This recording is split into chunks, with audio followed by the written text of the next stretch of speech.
They stood there in their black suits, fake grief plastered across their Botoxed faces. My father adjusted his cufflinks like he was at a board meeting, not his own father's funeral. My mother dabbed her eyes without tears. And me? I didn't cry. I had buried the only man who ever raised me, but I didn't cry. I was too focused on what was coming. The lawyer cleared his throat and opened the envelope with Granddad's will. I watched their postures straighten, their eyes sharpened like vultures circling fresh kill. They thought they knew what was inside. They didn't. I still remember the night they left me with him. I was 9. My father had a new job in Dubai. My mother said I'd be better off in the countryside. She didn't even hug me goodbye. Grandpa opened the door that night barefoot, hammer in hand, grease on his face. He looked at me, then at them, and said, "Leave the boy, no questions." He didn't believe in asking why people left. He believed in showing you how to survive once they did. He taught me how to build a table, wire a generator, break a man's nose if I had to. He didn't coddle me, but he never abandoned me either. When I broke my arm falling off the barn roof, he didn't panic. He drove me to the ER himself and told the nurse, "He's tough, just needs a cast." He was right. He made me tough. And when I turned 18, he made me his business partner. That's what they didn't know. While they were living like royalty in foreign countries, I was building legacy with calloused hands and blueprints. By the time I was 25, I was managing the ranch, the workshops, the patents, the land, and the quiet investments he'd made in tech startups.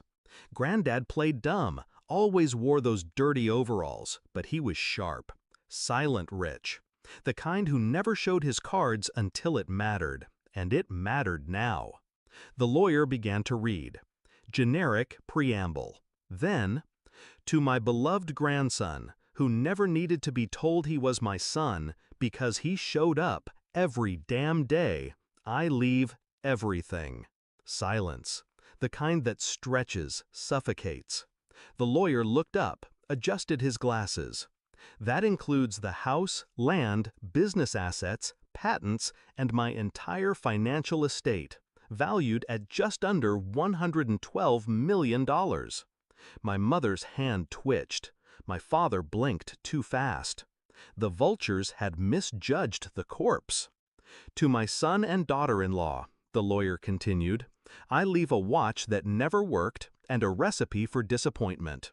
They'll know what it means. I did. It was a joke between Grandpa and me. Every time they called, once a year, asking for money, he'd wind that broken watch and say, "Guess what time it is? Time to disappoint them again." Now it was official. They started to protest. My father rose, voice cold, measured. There must be a mistake. No mistake, I said, standing up, finally meeting his eyes. For years, you didn't visit, didn't call. You only came back for this. You manipulated him, my mother snapped. He was old. I stepped forward, calm. Old doesn't mean stupid. He saw who showed up and who didn't. She turned red. We were building a future. You abandoned your son, I cut in, and left him with a man you thought was nothing more than a rusty wrench. That wrench built an empire. With me. My voice didn't rise. I didn't need it to. I'd already won. I walked out before they could say more. Let them drown in their own silence. I drove back to the ranch, parked under the old oak tree where Grandpa used to drink his coffee. I sat in his chair. The leather still warm from the sun. Birds chirping like nothing had changed. But everything had. I remembered being 9, the first time I held a nail gun. My hands shook. He didn't say, "You're too small." He just said, "Aim straight, don't flinch." I didn't flinch today either.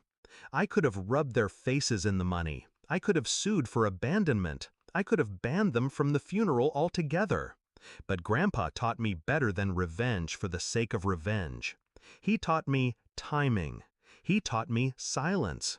He taught me that when someone shows you what you mean to them, believe them. They showed me, and I let them sit with it. Broke, bitter, and now forgotten. The empire they thought was theirs died the moment they drove away that night. I was 9. Now I own it, and all I did was show up.